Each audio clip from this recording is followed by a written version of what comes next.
Your mental health and emotional well-being are important aspects of your overall health. In fact, they are just as important as your physical health. Your mental health can be affected by medical conditions such as depression. Environmental factors, such as your job, also make an impact.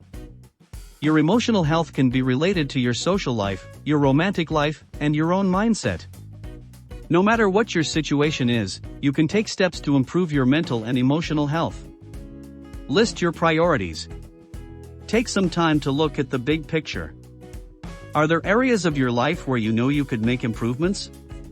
Devote some of your attention to figuring out which of these areas is most important to you. One of your priorities might be developing a more positive relationship with your sister. Another priority might be figuring out how to maintain a healthy work-life balance, good physical health, fulfilling relationships, and satisfying spiritual life. Figuring out what you most want to improve can help you figure out the most productive path. Take a self-assessment. In addition to traditional intelligence, everyone has what is known as emotional intelligence. It refers to how well you understand your emotions and actions. Figuring out your EQ is a great place to start if you are looking to improve your mental and emotional well-being. You can find online assessment tools to help you figure out your results. A mental health specialist can also help you determine your EQ. This will help you figure out which areas need the most improvement. Maybe you'll learn that you are not great at acknowledging your emotions.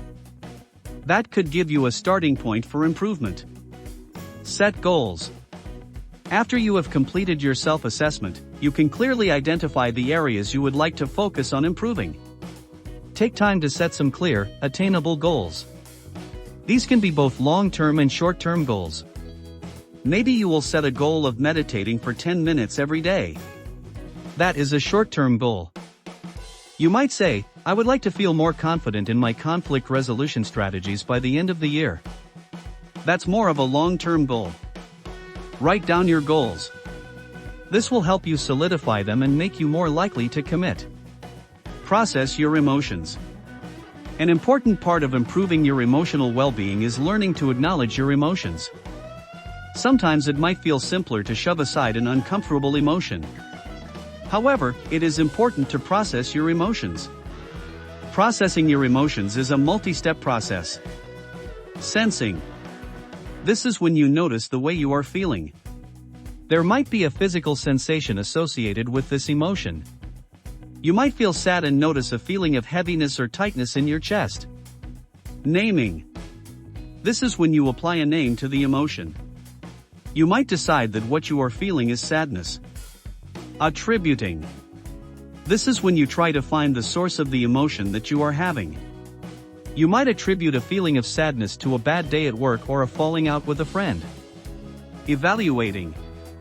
This is when you think about how having emotion makes you feel. You might note that you feel angry for feeling sad or uncomfortable for feeling sad. This may be a result of your background or culture. Acting. This is when you decide what you are going to do to express or cope with the emotion. If you are feeling sad, then you might decide to write about it, go for a walk, call someone, or just sit and do nothing for a while. Learn how to identify and deal with your triggers. Everyone has different triggers. Yours might be certain people, situations, or places. To cope with your triggers, take some time to figure out what they are and develop plans for how to deal with them. You might note that you get anxious whenever you are around your sister, so she might be a trigger for you. Therefore, you might develop a plan to cope when you are around her, such as keeping to light topics of conversation, setting a time limit for your visits, or bringing a friend along to act as a source of support. Gather information. Avoid the stigma that mental health issues are somehow not real problems. Your mental and emotional health is just as important as your physical health. Take some time to learn about the importance of your mental health. Head to the library. Look for some books about the value of taking good care of your mental health. Research different ways to improve your emotional well-being. You might visit a yoga studio to ask them about the mental benefits of practicing yoga. Volunteer. Giving back to others is a great way to make yourself feel good. Volunteering can boost your mood and improve your emotional health. Plus, it's important to help others. Choose something that interests you. If you love animals, consider volunteering at your local animal shelter. Volunteering can also serve as a way to meet new people. You might even make some new friends. Be social. Socialization is an important part of feeling your best. Being social doesn't mean that you have to go out every night. It just means that you should make an effort to regularly interact with people. Say hi to your neighbors. Striking up a pleasant conversation can increase feelings of happiness. Meet new people. Try joining a local book club if you love to read. Make plans. Put some effort into building your network of friends. If you enjoy chatting with someone in yoga class, ask if they want to grab a smoothie after class sometime. Get a pet. Animals are a wonderful source of companionship. They can also be entertaining and funny. Best of all, pets are a great source of unconditional love. Choose the pet that is right for your lifestyle. If you love to hike, pick a dog that can go with you. Taking care of a cat can make you feel needed, which is important for good mental health. Talk to friends and family. Make sure to connect with the people in your life who are important to you. Your loved ones can support you when you're down, and celebrate with you when something good happens. Make it a point to spend time with the people in your personal network. Reach out to someone you haven't seen in a while. Pick up the phone and say, "Hi, it's been a while. Let's get together and catch up." Lean on loved ones when you need to. Don't be afraid to say, "Bill, I've been feeling low lately. Do you have some time this week to get together and talk?" Seek professional help. Sometimes you might feel like nothing you try is working. If you think you might have a mental health condition, consider seeing a medical professional. If you have been depressed, look for a counselor.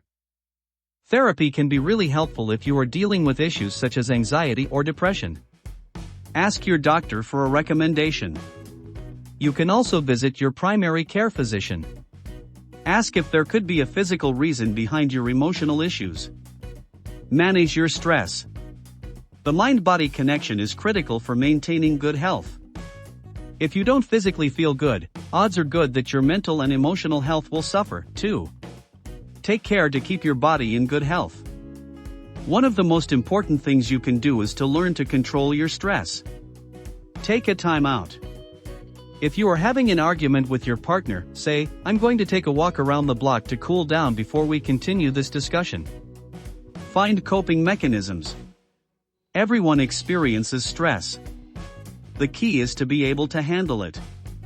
Try different techniques such as slowly counting to 10 when you feel stressed. You could also try listening to music or taking a relaxing bath. Focus on your breath. Breathe slowly and intentionally, in through your nose and out through your mouth. This will help slow a racing heart rate often caused by stress. So remember, be willing to talk about your feelings. Don't forget to laugh, it's good for you. Be patient with yourself. Improving any aspect of your health can take time.